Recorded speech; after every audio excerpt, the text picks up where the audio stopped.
आप देख रहे हैं श्री हरि कृपा आश्रम चैनल। संस्थापक स्वामी श्री हरि चैतन्य पुरी जी महाराज।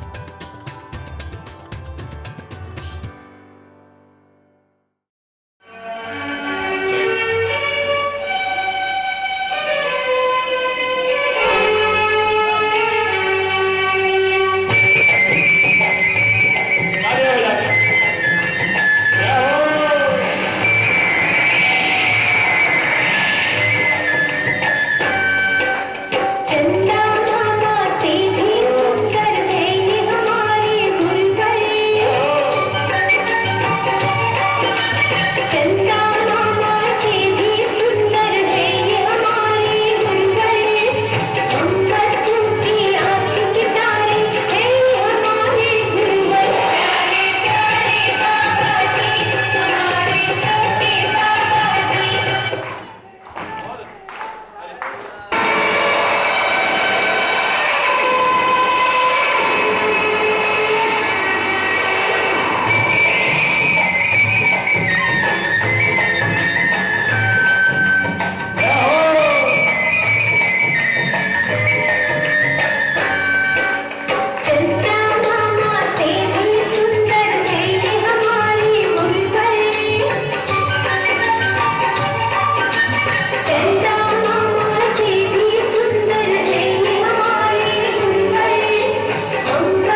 सर्वे भवन्तु सुखिनः, सर्वे सन्तु निरामयाः, सर्वे भद्राणि पश्यन्तु मा कश्चित् दुःखभाग् भवेत्। ॐ शान्ति शान्ति शान्ति।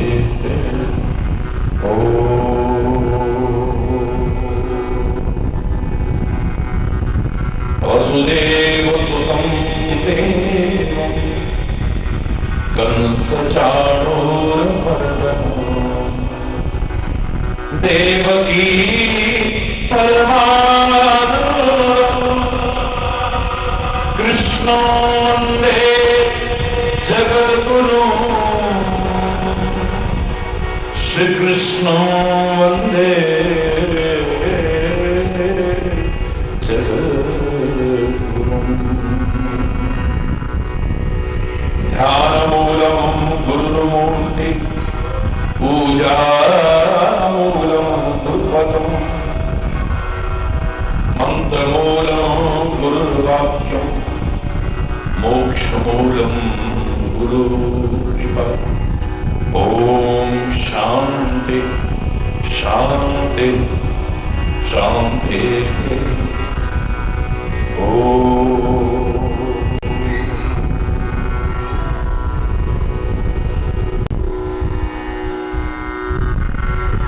जय जय राधा रमण हरि बोल, जय जय राधा रमण हरि बोल, जय जय राधा रमण हरि बोल, जय जय राधा रमण हरि बोल, जय जय राधा, जय जय राधा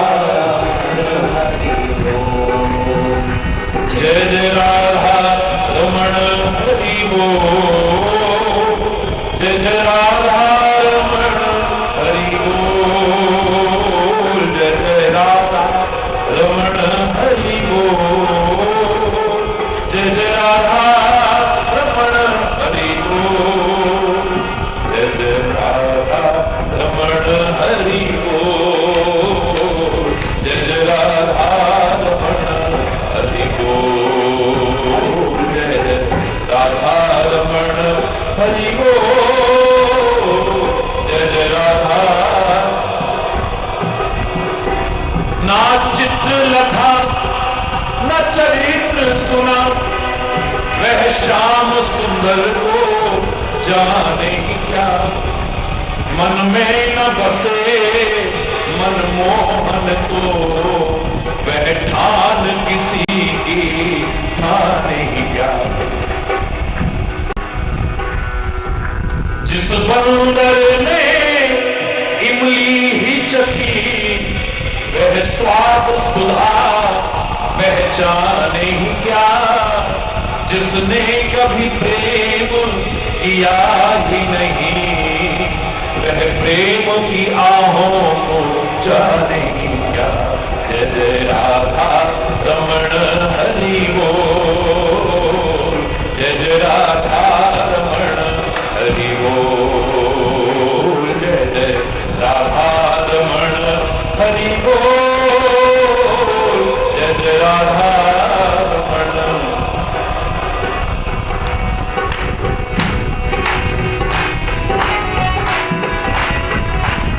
जय जय राधा रमण।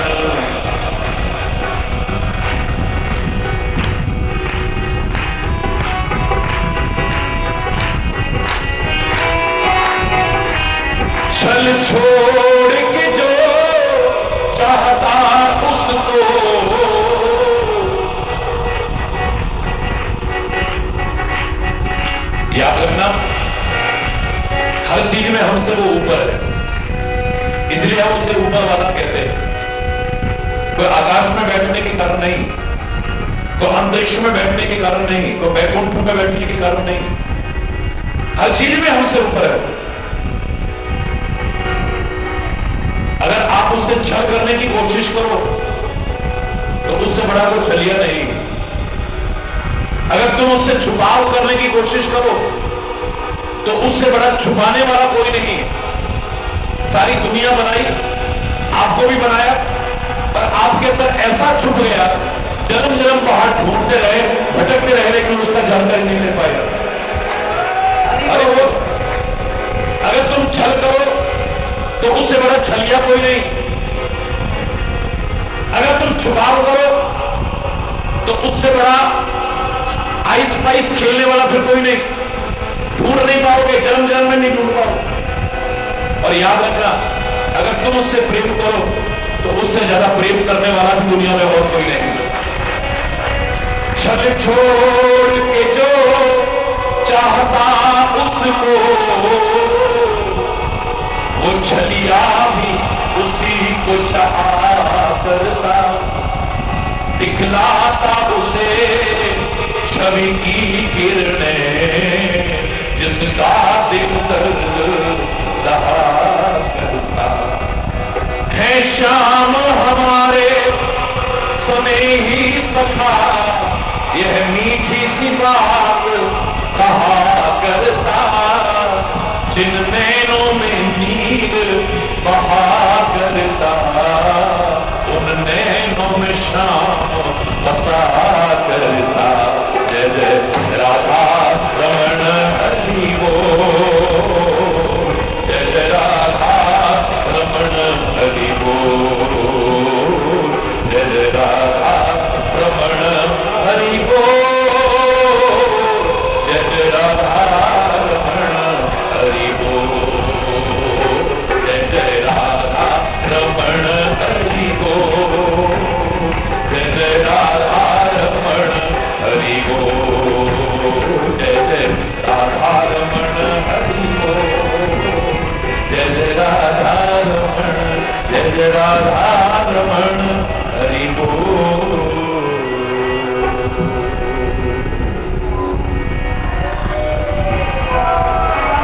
हरि बोल, हरि बोल। जन्माष्टमी के परात्पर ब्रह्म भगवान श्री कृष्ण के प्राकट्य उत्सव की आप सभी को, समस्त भारतवासियों को और संपूर्ण विश्व के जनमानस को, जो हमारे राष्ट्र के प्रति लगाव रखते हैं, हमारी संस्कृति के प्रति लगाव रखते हैं, हमारे पर्वों के प्रति लगाव रखते हैं, बहुत बहुत हार्दिक शुभकामनाएं, बहुत बहुत हार्दिक बधाई।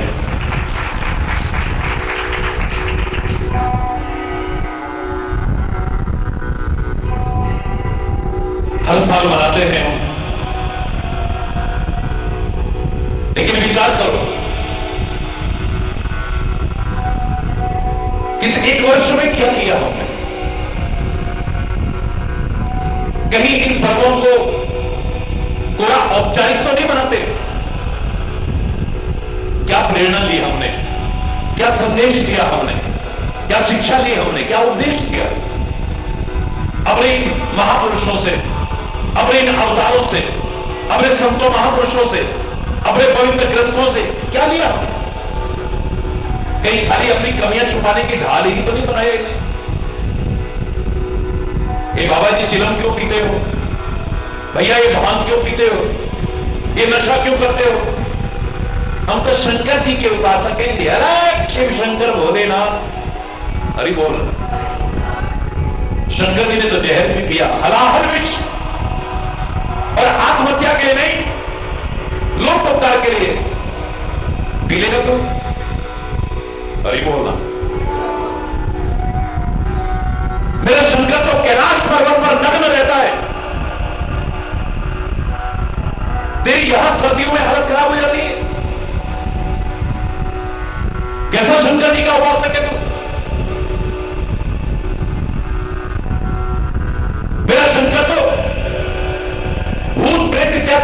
साथ लेके चल रहा है,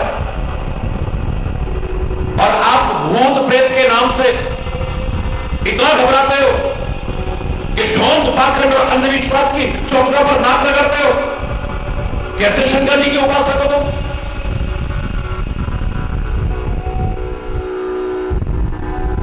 नागराज को अपने गले में रखा हुआ है,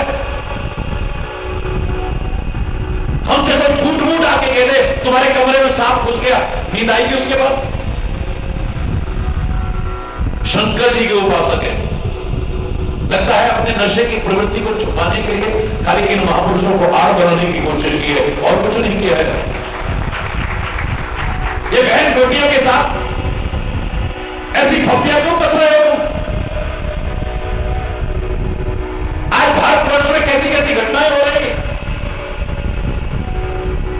कभी दिल्ली में तो कभी मुंबई में, कभी किसी गांव में, किसी नगर में। ये छेड़ा खाने की हरकतें क्यों हो रही? कृष्ण जी के उपासक है, वो नहीं छेड़ते थे क्या? अरे बोलो ना, जोर से बोलो ना। भगवान कृष्ण ने गोवर्धन पर्वत उठाया, तू 4 मन का पत्थर उठा के दिखा दे जरा। हरि बोल ना, खाली 4 मन का पत्थर उठा के दिखा दे। भगवान कृष्ण ने इतने राक्षसों का वध किया, तेरे अंदर जो राक्षसी प्रवृत्तियां आ गई है तो उसका वध करके दिखा दे। मानना हुआ तो कृष्ण का उपासक है।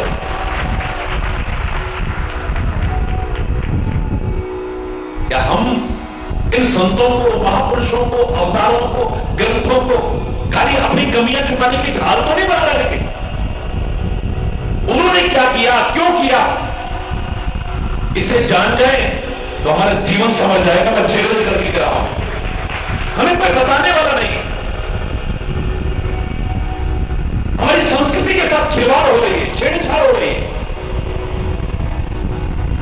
हवा प्रदूषित हो गई, बहुत घातक है। पानी प्रदूषित हो गया, बहुत घातक है। ध्वनि प्रदूषण फैलता है, बहुत घातक है।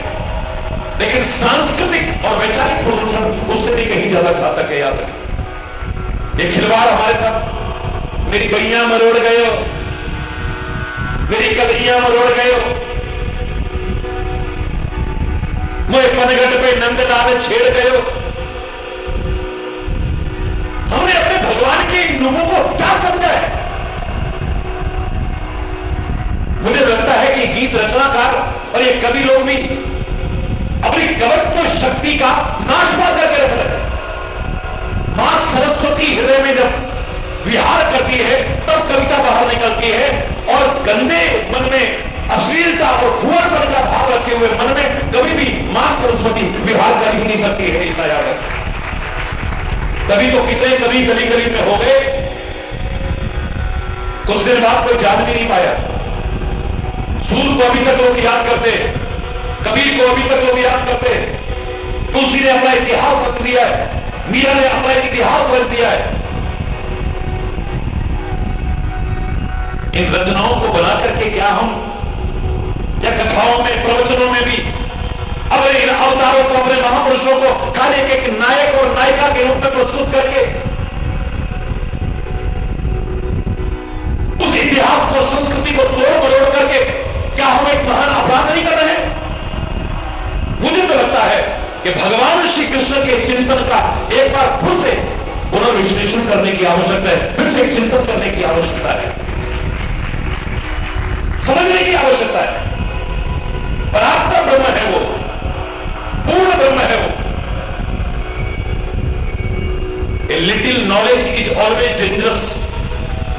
नीम हकीम खतरे जान, एक कहावत पुरानी गलत नहीं है। ये जो अधूरा ज्ञान है ये हमारे मन में शंकाएं पैदा करता है, और याद करना, जब शंकाएं आ जाती है किसी के प्रति भी, हमारा प्यार कितना भी हो, किसी के प्रति भी हो, कभी टिक ही नहीं सकता। मैं चैलेंज करके कह रहा हूं, प्यार, पति पत्नी के मन में शंका आ जाए, शक आ जाए, प्यार रहेगा? भाई भाई के मन में शक आ जाए, प्यार रहेगा? दोस्त दोस्त के मन में जिस दिन शक आ गया, प्यार रहेगा? ऐसे ही जिस दिन हमारे गुरु के प्रति, हमारे परमात्मा के प्रति हमारे मन में शंका आ गई, हमारा प्यार तो टिक ही नहीं सकता। चैलेंज करके कह रहा हूं, ये भी कोई भगवान है। जहां शंका आ जाएगी प्यार रह नहीं सकता कभी भी, और प्यार नहीं होगा हमारे मन में भक्ति कहां से रहेगी? पूरा दिखावा होगा, ढोंग होगा, पाखंड होगा, आडंबर होगा, उसके अलावा कुछ नहीं होगा। याद रखना, मैंने हमेशा कहा है, प्यार को बनाए रखने के लिए कुछ बाधाओं से बचना पड़ेगा। तुम चाहे अपने परिवार में प्यार बना के रखना चाहते हो, अपने नगर में प्यार बना के रखना चाहते हो, राष्ट्र में, सारे संसार में प्यार बना के रखना चाहते हो, किसी का भी किसी के प्रति कितना भी प्यार हो, अगर बनाए रखना चाहते हो तो कुछ चीजों को ध्यान में रखना पड़ेगा। सारे विश्व के नाम संदेश जन्माष्टमी के महान पर्व पर प्रसारित हो, उस संदेश से पूर्व मैं कुछ कहना चाहता हूं, जन से कहना चाहता हूं। जहां शंका आ जाएगी प्यार नहीं रहेगा। याद रखना, जहां अपना स्वार्थ आड़े आ जाएगा, आदमी का निहित चिंतन आ जाएगा, किसी का भी किसी के प्रति कितना भी प्यार हो कब खत्म हो जाएगा पता भी नहीं चलेगा। जहां आदमी अपने बारे में सोचने लग जाता है। देवकी और कंस का बहुत प्यार, जिनको आप कजन्स कहते हो, सगे भाई बहन नहीं और कोई विकृत संबंध नहीं, भाई बहन का पवित्र प्रेम, इतना प्यार कि एक दूसरे के बिना रहने की कल्पना भी नहीं करते। बहुत समय बाद कंस ने देवकी का विवाह किया, अपने अनुरूप वर मिला, अपना मित्र वसुदेव, उसके साथ में विवाह किया है। कंस की आंखों में पहली बार आंसू देखे गए, जो अपने पिता को भी कारागार में बंद करके रखता है, आज पहली बार उसे रोते देखा गया, बिलखते हुए देखा गया। पूरे संस्कार में, वैवाहिक संस्कार में अपने हाथों से सारे कार्य कर रहा है।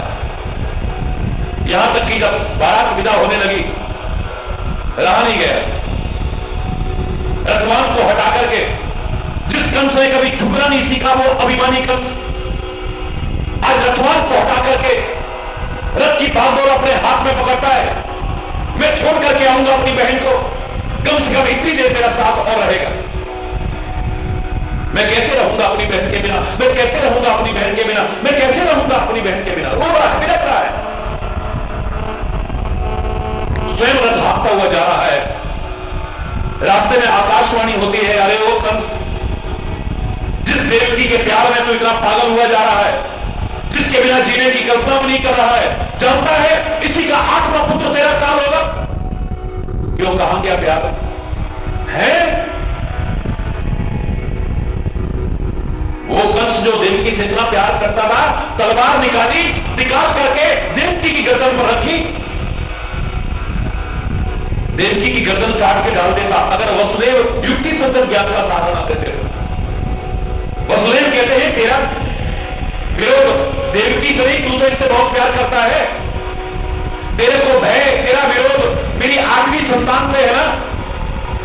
अरे तू हमें अपने पास रख ले भाई, जल्दी जल्दी संतान पैदा करेंगे, आज संतान तेरे हाथों में सौंप देंगे, तू जिंदा रखना या मार देना, हम तेरे ऊपर छोड़ते हैं। ठीक है, कारागार में बंद कर दिया है। मेरा कहने का जो भाव था ये था कि कंस और देवकी का इतना प्यार आज क्या हो गया? प्यार एकदम से खत्म क्यों हो गया? उसकी गर्दन तक काटने को तैयार हो गया, क्योंकि अपने बारे में सोच आ गई, मेरा क्या होगा। जब आदमी अपना चिंतन करने लग जाता है, स्वचिंतन करने लग जाता है, अपने स्वार्थ में चिंतन करने लग जाता है, प्यार किसी का भी किसी के प्रति कितना भी क्यों ना हो, कब खत्म हो जाएगा पता भी नहीं चलेगा। जहां शंका आ जाएगी प्यार नहीं रहेगा। याद रखना, जहां अपने बारे में सोचने लग जाएगा प्यार नहीं रहेगा। वो बहन,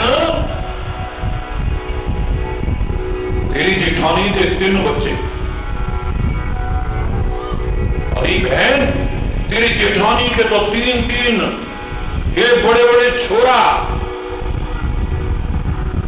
अब इनकी तो पढ़ाई है गई, रोजगारों लग गए हो, और काम तुम्हारा इकट्ठो साजे को काम, और तेरे तो देख दो है छोटे छोटे, और कबो तुम्हारी बिगड़ गई तो कहा होएगा बहन को बड़ी चिंता हो बैठी। माता पिता कहते थे बेटा अलग हो जाओ हमारे जीते, नहीं हम मर जाएंगे लेकिन अलग नहीं होंगे। लेकिन आज घर में आते ही कलेश, देखो जी मुझे अलग होना है बस, आज क्या हो गया, तू तो कहती थी अलग होना ही नहीं है। अरे वो तो भला हो उस मेरी सहेली का, उसने आके समझा दिया, वरना मैं तो कभी इसकी उधर ध्यान ही नहीं देती थी। अरे देखो भाई साहब के तीन बड़े बड़े, उनकी तो पढ़ाइयां भी हो गई, उनका तो रोजगार भी लग गया, और मेरे तो छोटे छोटे। अरे भला उस बहन का समझा दिया, देखो कभी हमारी आपस में बिगड़ गई तो क्या होएगा, बोलो कहां गया प्यार? शंका आएगी प्यार नहीं रहेगा, आदमी का अपना चिंतन आ जाएगा प्यार नहीं रहेगा, जहां गलत फहमियां आ जाएंगी प्यार नहीं रहेगा। कितना भी प्यार हो कब खत्म हो जाएगा पता भी नहीं चलेगा। अब आपकी आपस में अंडरस्टैंडिंग होनी चाहिए।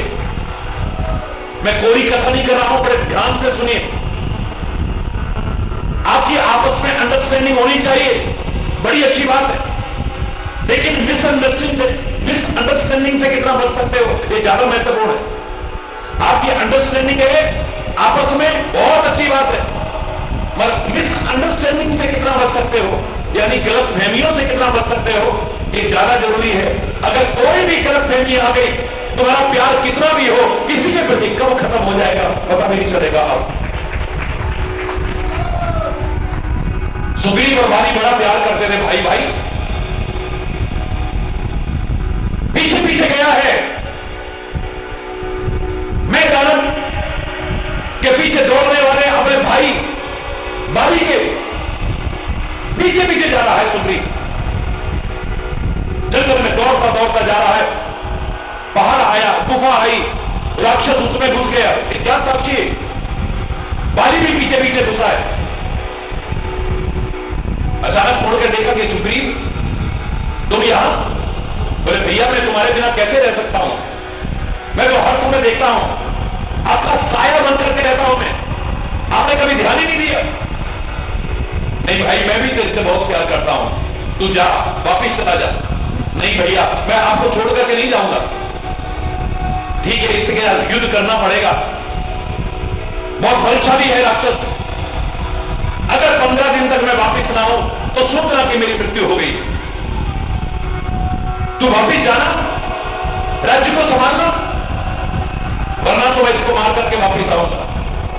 15 दिन बीत गए, गुफा से एक खून की धारा निकली, सुग्रीव ने सोचा कि बाली मर गया, एक शिला ली, गुफा के द्वार पर लगा दी, रोता बिलखता वापिस आया, सारी किष्किंधा में ये समाचार सुनाया, सारे लोग बहुत दुखी हुए, लेकिन मंत्री कहने लगे महाराज आप सिंहासन पर बैठिए, अब आप हमारे राजा हैं, ये सिंहासन यदि राजा के बिना रहा, सुना रहा, कोई शत्रु देश आक्रमण न कर दे, इसलिए आपको गद्दी पर बैठना पड़ेगा।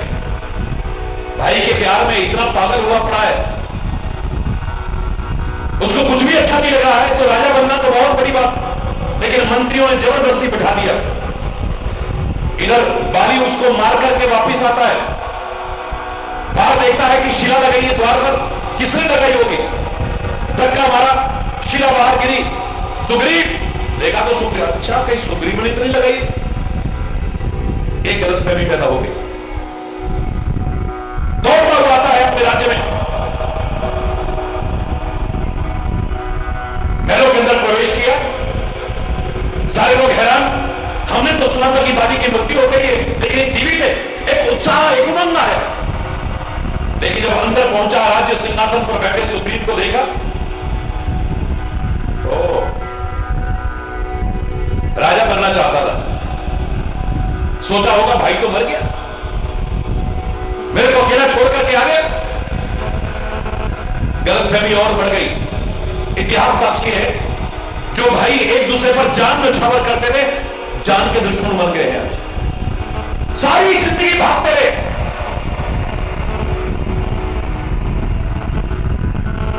बाली हर समय तलाश में रहता था कब मारूं, और सुग्रीव ने भी राम से मित्रता करके उसका वध कराया है। अरे बोल, जो जान देते थे जान के दुश्मन बन गए। क्यों? क्योंकि तो गलतफहमियां आ गई। याद रखना, जब गलतफहमियां आती तब भी प्यार नहीं रहता है।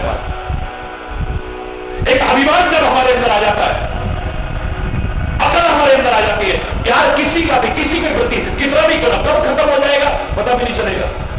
हमारी अकड़ को कोई कब तक बर्दाश्त करेगा? एक दिन कहेगा बड़ा समझता है अपने आप को, बैठ अपने घर। ये तो कहेगा, जब देखो अपनी अकड़ दिखाता है, जब देखो अपनी अकड़ दिखाता है, पता नहीं क्या समझता है अपने आप को। ठीक है बैठ अपने घर में। जैसे ही मन में भाव आया, प्यार रहेगा वो लोग है? एक जंगल में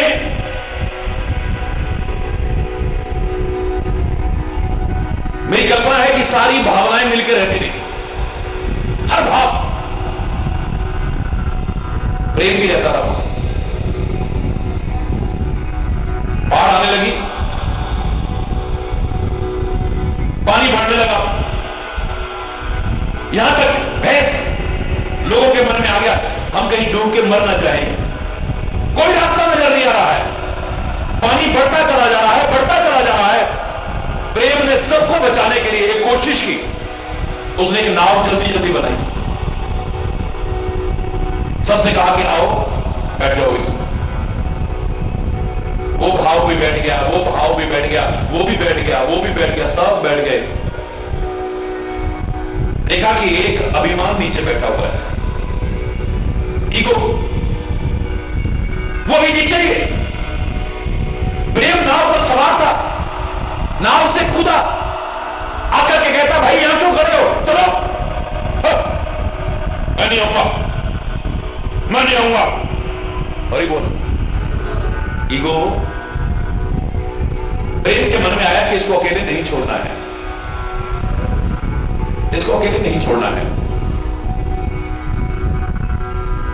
उसको पकड़ करके खींचने लगा, लेकिन वो चलने को तैयार नहीं। आखिर पानी इतना हो गया तो प्रेम खत्म हो गया उसमें। मेरे भाव को समझने की कोशिश करना कि प्रेम क्यों मरा उसमें। क्योंकि साथ में क्या था? ईगो, ईगो साथ में। जहां ईगो होगी, जहां अभिमान होगा, वहां पर प्यार रह ही नहीं सकता। कब खत्म हो जाएगा पता भी नहीं चलेगा। सारे भाव बच गए, सारे भाव बच गए नाव में सवार, वो सारे के सारे चले गए, बस वो खत्म हो गया प्यार। क्यों? क्योंकि प्यार के साथ ईगो है, और ईगो के साथ प्यार कभी रह नहीं सकती। इतना याद रखो, मर गया वहीं पे। बाढ़ का पानी बढ़ता रहा, उसी में खत्म हो गया।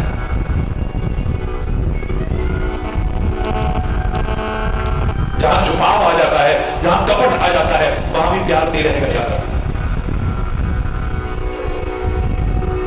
प्यार में कोई छुपाव नहीं है, कोई कपट नहीं, कोई झूठ नहीं,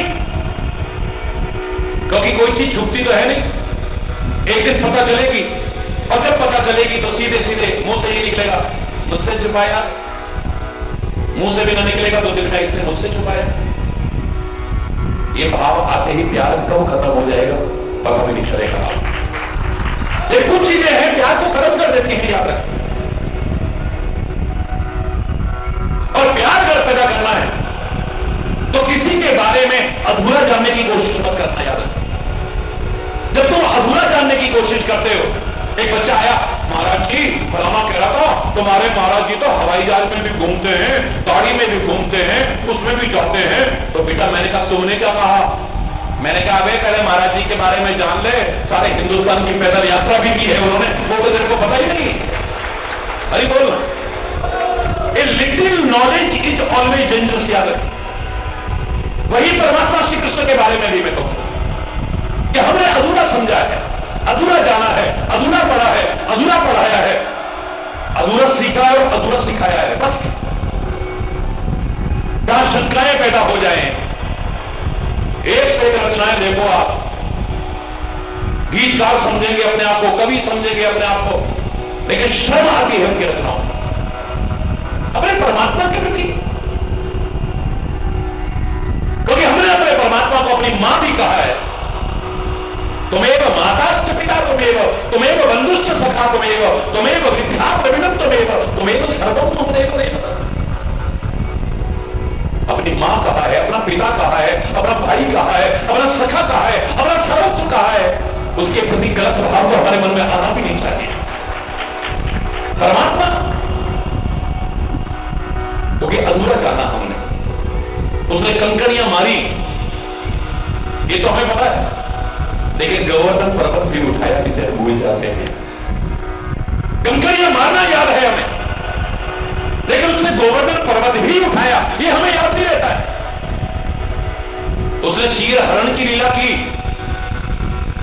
बड़े चटकारे ले लेके सुनाते हैं और सुनते हैं, लेकिन भरे दरबार में एक अबला की रजस्वला नारी का ऐसा चीर बढ़ाया कि 10,000 हाथियों की ताकत वाला दुशासन खींच के हार गया, लेकिन चीर कम नहीं हुआ। इस बात को भूल जाते हैं। उसका कंकड़ी मारना हमें याद है, पर गोवर्धन पर्वत उठाना भूल जाते हैं। उसका चीर हरण तो याद है हमें, लेकिन भरे दरबार में किसी की लाख बचाई, किसी का चीर बढ़ाया वो हम भूल जाते हैं। उसकी चंचलता तो बड़ी याद है, उसकी नटखटपनी की बातें तो बहुत याद है हमें, लेकिन उसका धैर्य। भरे दरबार में शिशुपाल की 100 गालियां सुनी भगवान श्री कृष्ण ने। सुन सकते हो? तू एक दे तो मैं 2 दूं, 2 दे तो 4, तो ते कम नाऊं मैं, हरि बोल। तू शेर तो मैं 1.25 शेर, हरि बोल। भरे दरबार के अंदर 100 गालियां, और वो गालियां शायद हमारे मुख से तो कभी निकल भी नहीं पाई। गाली तो निकलती नहीं है, लेकिन परमात्मा को जो गालियां दी हैं मैं कभी इसका वर्णन भी नहीं कर पाऊंगा। इतने वर्षों में आज तक नहीं किया। इतनी गंदी गालियां दी, क्या कुछ नहीं कहा उसने भरे दरबार के अंदर। उसकी चंचलता को तो बहुत याद करते हो। उसने धैर्य पूर्वक भरे दरबार में 100 गालियां भी सुनी, इसको भूल जाते हैं। मक्खन चुरा चुरा करके अपना और ग्वालों का पेट भरा, ये सब जानते हैं। लेकिन द्रौपदी के अक्षय पात्र में से एक कण खा करके 10,000 शिष्यों सहित दुर्वासा ऋषि का पेट भी भरा था। उसको भी याद रखते तो भगवान के प्रति शंका ना। एक कण खाया, एक 10,000 शिष्यों सहित दुर्वासा ऋषि का पेट भर गया, इसे भूल जाते हैं। हरि बोल। उसका गंवार ग्वाले का रूप तो हमें याद रहता है, गोपाल का रूप तो हमें याद रहता है, बंदर गाय चराने वाला रूप तो हमें याद रहता है, लेकिन महाभारत की युद्ध भूमि में उसकी मनोभूति, वो गीता का ज्ञान भी जो उसका निकला, हम उसे भूल जाते हैं। वो याद रहता तो जिंदगी से पड़ जाती है, उसे भूल जाते हैं। उसकी बांसुरी हमें याद है, लेकिन उसका चक्र भूल जाते हैं। हमारी बोल अधूरा जानते हैं, इसलिए तो हमारे मन में शंका आती। परमात्मा के बारे में भी तो विभिन्न प्रकार की शंकाएं लोगों के मन में आती है, जिसकी वजह से प्यार नहीं हो पाता। और प्यार नहीं है तो भक्ति कैसे करेगा? भक्ति का दिखावा कर सकता है, ढोंग कर सकता है, पाखंड कर सकता है, भक्ति नहीं हो सकती है। तो सामने कुछ होगा, पीछे कुछ और होगा। सामने और पीछे कुछ, 2 हैं चेहरे उनके, जानते हम भी हैं पर फिर भी चुप रहते हैं। हरि बोल। इसीलिए कि सुधर जाए कभी वो है हरि। उनका व्यवहार और ताने जग के भी हम सहते हैं। हरि बोल। लोगों के मन में शंका, लो वो निर्गुण है परमात्मा, निराकार है परमात्मा, वो मानव बन के क्यों आएगा? गेंद खेलेगा, गाय चराएगा, चीर हरण करेगा, मक्खन चुराएगा, ये करेगा, वो ये कहां होता है? भगवान को ये सब करने की क्या आवश्यकता है? किसी ने पूछा भी, बहुत वर्ष पहले मुझसे पूछा था कि भगवान ये सब जो काम करने आते हैं, चाहे पृथ्वी का भार हरण करने आते हैं, भक्तों को सुखी करने आते हैं, दुष्टों का संहार करने आते हैं, ये सारे काम तो अपने गणों से, अपने दूतों से भी करवा सकते हैं। इतने के लिए भगवान को आने की क्या आवश्यकता है? फकीर आते, संत आते, सन ऑफ गॉड आते, भगवान को उतर के आने की क्या आवश्यकता है? ये अपने दूतों से काम करवा लेते हैं सारा। तो वो निराकार है, वो अजन्मा है, वो अव्यक्त है, वो अगोचर है। हमने तो पहली बार सुना है एक आपकी सनातन संस्कृति में कि भगवान भी उतर के आ जाते हैं, वो भी अवतार लेके आ जाते हैं। मैंने कहा ऐसा ही प्रश्न एक बादशाह ने भी किया, अपने वजीर से किया। उन्होंने कहा भाई हमने सुना है तुम्हारे भगवान अवतार लेके आते हैं, हमारे यहां तो ऐसा नहीं होता है। भगवान को आने की क्या आवश्यकता है? वो अपने सैनिकों से काम करा सकता है, अपने दूतों से काम करा सकता है। भाई छोटे मोटे काम है उसके लिए, तो ये एक राजा भी छोटे मोटे काम के लिए खुद चल के नहीं आता है। बहुत लोग हैं जिनसे काम करा सकता है वो। उसने कहा शहनशाह मैं आपके प्रश्न का उत्तर दूंगा लेकिन कुछ दिन बाद। बोले ठीक है। 1 महीना बीता, शहनशाह के बेटे का, उसके जिगर के टुकड़े का जन्मदिन था।